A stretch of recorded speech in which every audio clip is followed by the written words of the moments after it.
7 अगस्त इस को वीडियो राहुल को गांधी ने गौर प्रेस से कॉन्फ्रेंस में देखो। कहा कि इलेक्शन कमीशन बीजेपी के साथ मिलकर देश भर में वोट्स की चोरी कर रहा है। उन्होंने कहा कि एक बड़े सिस्टमैटिक तरीके से वोटर लिस्ट में फेक वोटर्स ऐड किए जाते हैं और ये सारे वोट्स बीजेपी को जाते हैं। विधानसभा और लोकसभा के बीच में जादू से नए वोटर आते हैं और जहां भी इन नए वोटर्स ने वोट किया वहां वोट बीजेपी को गया। 5 तरीके इन्होंने बताए जिससे ये किया जा रहा है। पहला, डुप्लीकेट वोटर्स, यानी एक ही वोटर के अलग अलग जगह 2, 3, 4 वोट्स कर देना। दूसरा, फेक और नॉन एग्जिस्टेंट एड्रेस पर रजिस्टर्ड वोटर्स। तीसरा, एक ही एड्रेस पर रहने वाले ढेर सारे वोटर्स, जैसे कि एक एग्जाम्पल देखने को मिला जहां एक घर के एक ही कमरे में 70 से 80 वोटर्स रजिस्टर्ड थे। चौथा, ऐसे वोटर्स जिनका प्रॉपर फोटो ही नहीं है। और पांचवा, ऐसे वोटर्स जो 70, 80, 90 साल के हैं लेकिन जिनको फर्स्ट टाइम वोटर के तौर पर रजिस्टर किया जा रहा है। राहुल गांधी ने इस सब को लेकर ढेर सारा एविडेंस प्रेजेंट किया, जैसे कि बैंगलोर सेंट्रल की महादेवापुरा असेंबली सीट पर यहां 1,250 फेक वोटर्स देखे गए। इन्होंने यह तक कहा कि इलेक्शन कमीशन अगर इलेक्ट्रॉनिक वोटर लिस्ट दे दे तो यह साबित कर देंगे कि नरेंद्र मोदी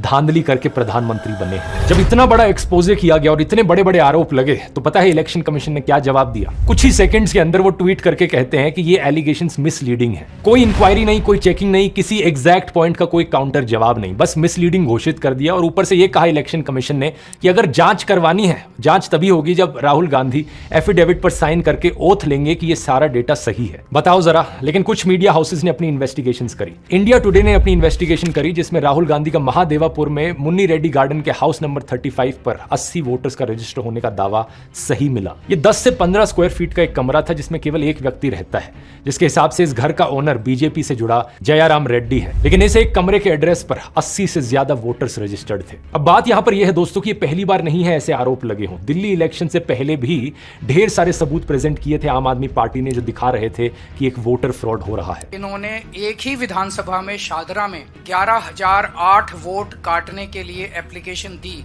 उस वोटर फ्रॉड को भी कई सारे मीडिया चैनल्स ने कवर किया था, ग्राउंड पर गए, लोगों से बात करी और वो चीज सच मिली। इस चीज को मैंने बड़े डिटेल में कवर किया था। यहाँ रिलेटेड वीडियो के लिंक पर क्लिक करके आप उस वीडियो को देख सकते हैं। सवाल लेकिन इलेक्शन कमीशन से पूछा जाना चाहिए, आखिर कितना सबूत चाहिए तुम्हें जिसके बाद तुम मानो कि यहाँ पर कुछ गलत हो रहा है। फ्री एंड फेयर इलेक्शन कराना इलेक्शन कमीशन की जिम्मेदारी है, तो सवाल उठने पर इलेक्शन कमीशन एक्शन क्यों नहीं ले रहा? बहुत सारे सबूत दोस्तों जो राहुल गांधी ने बताया, आप उन्हें खुद जाकर वेरीफाई कर सकते हैं। इलेक्शन कमीशन की खुद की वेबसाइट पर ये नंबर्स डालकर चेक कर सकते हैं।